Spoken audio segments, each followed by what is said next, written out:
What's up, everybody? Pastor Ryan here. I'm coming to you live on YouTube right now. Not something I typically do, but thought I'd try something new today. Happy New Year's Eve to you.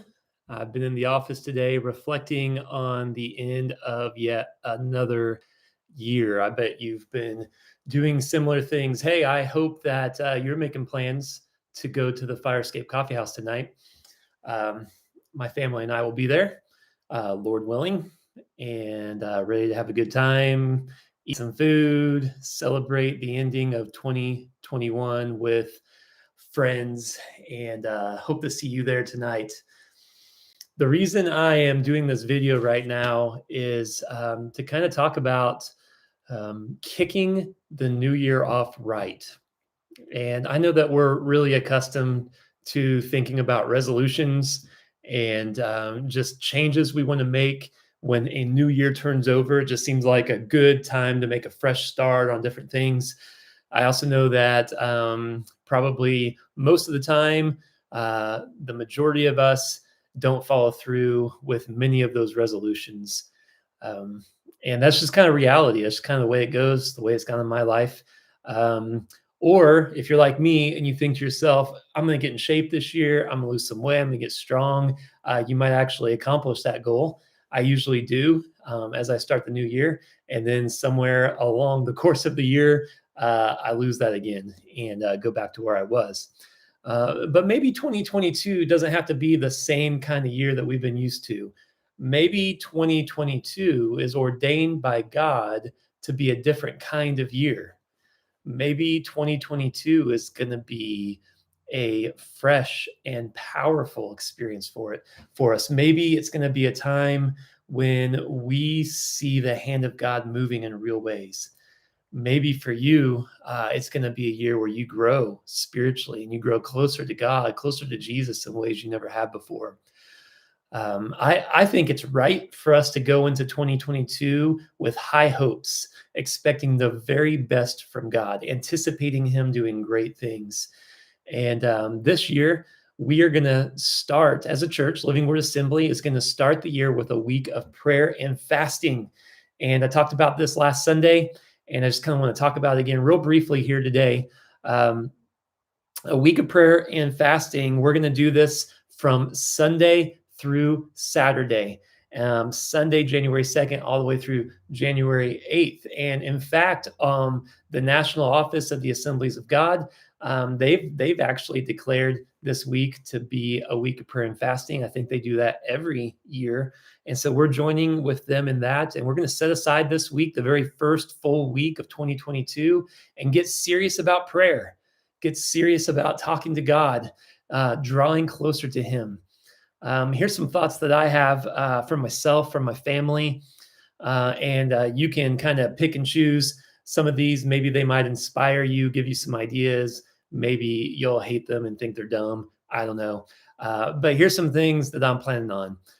First of all, tomorrow on New Year's Day, at some point in the day, I don't know exactly when, but at some point in the day, I'm going to call a family meeting with my wife and with my kids. We're all going to sit down together and we're going to talk about the new year. We're going to talk about personal resolutions and things that we want to change. We kind of do that every year. We write them out. Everyone writes them out. We keep them in a safe place. And in fact, a part of this conversation will be that Grace, she's so organized. She knows where our resolutions are written down from last year. I have no idea where those are, but she does. And she's going to pull those out at this family meeting. And we're going to go over what we talked about at the beginning of last year and how successful we were with those things. But we'll talk about fresh resolutions and desires and goals that we have. In this family meeting, I intend for us to pray together and to kind of set the tone for prayer for as a family. And we are definitely going to talk about this week of prayer and fasting. And I'm going to be challenging my kids, challenging myself, my wife, to think about what that's going to look like for them individually. And if there is anything we need to do together as a family to participate in this week of prayer and fasting. And so that's one idea. Have a family meeting, actually talk about it as a family. Dads in the home, run point on this. Take the initiative. Maybe you haven't often done that. Bless your family, surprise your family, and let this kind of be a new type of thing you do in 2022. Um, so a family meeting, I think, would be good. That's what we're going to do. We're going to talk about ways that we can pray more this next week. And, I think I'll probably be releasing at least a couple more videos over the course of the week with some ideas on that. But of course, the goal during a week of prayer and fasting is that we pray more.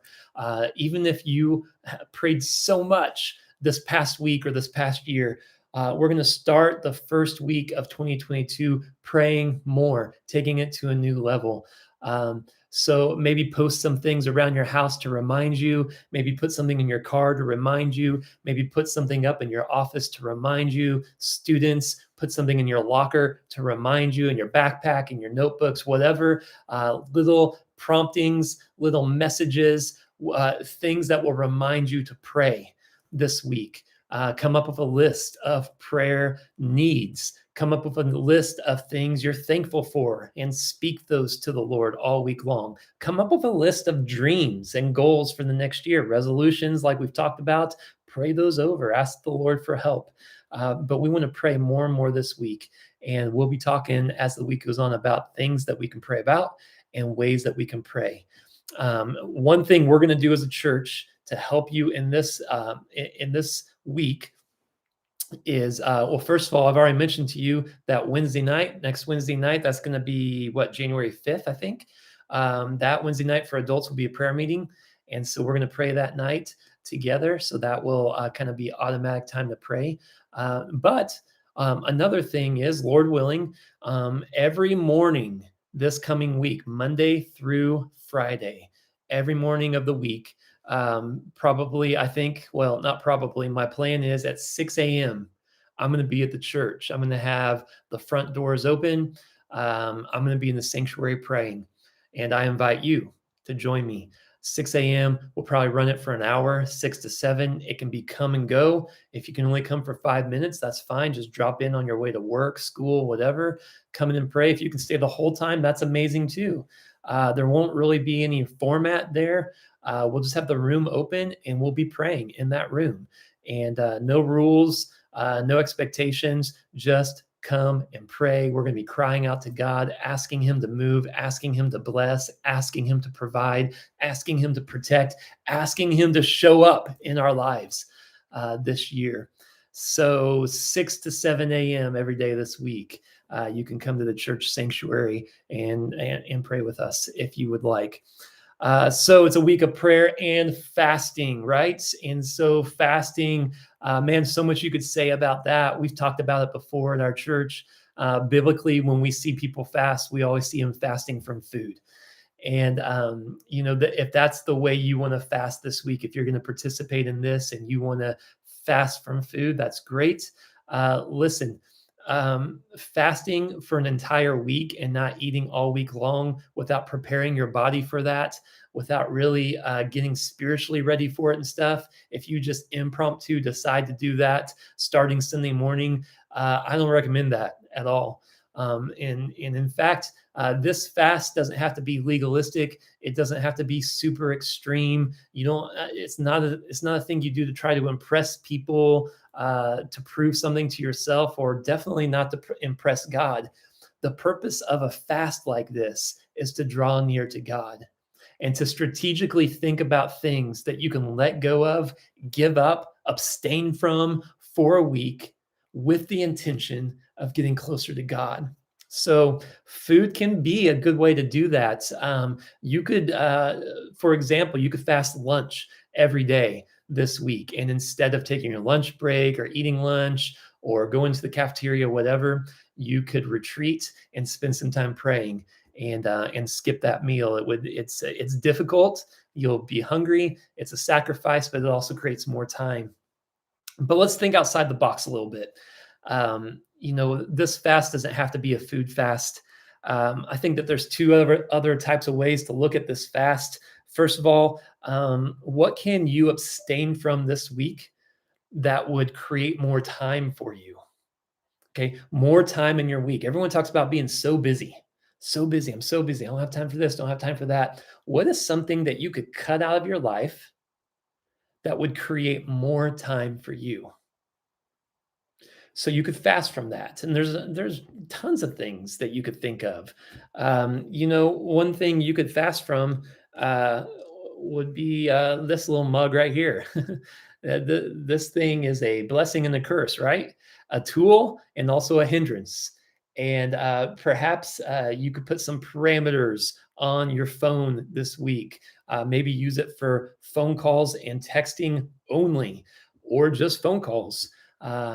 Maybe decide you're not going to do anything else on it. You're not going to get on Facebook. You're not going to play games. You're not going to use the apps. You're not going to do all that. It's just going to be as needed to communicate with people, and that's it. That'd be an idea. That'd create more time for me. I know that probably would for you too. So, one way to think about this fast is, how do I make more time for myself? Another way to think about this fast is, what is something that I can cut out of my life that would eliminate the soul deadening effects of the world? So there is so much in our culture, so much in our world that we participate in that just puts our souls to sleep. It just makes us into zombies. It kind of shuts down our spirit, and it kind of stirs up the flesh. And hey, we all participate in these things at different levels. And so maybe you could cut something like that out of your life for the week. It probably would simultaneously create more time for you if you did so. What's an idea for something like this?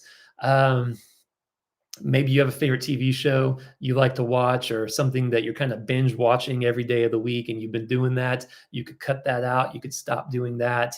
Like we've already said, maybe you're a gamer. Maybe you like to play games, or you have some other kind of hobby in your life. There's nothing wrong with it, but it can tend to kind of get you out of the mode of thinking about the Lord and thinking about God. There's stuff like that you could cut out for the week. And but here's the key: no matter if it's food, no matter if it's just something that creates more time, or if it's something you're cutting out strategically because you know this thing tends to get you in the flesh instead of the spirit. No matter what it is, when you cut it out, you replace it with prayer. Cut it out, replace it with prayer. So you're making space in your life for more prayer. And that's what you want to do this week. If you don't replace it with prayer, then you're just sacrificing something with no purpose. So we want to have a purpose. We want to be strategic. We want everything we do this week to draw us closer to God.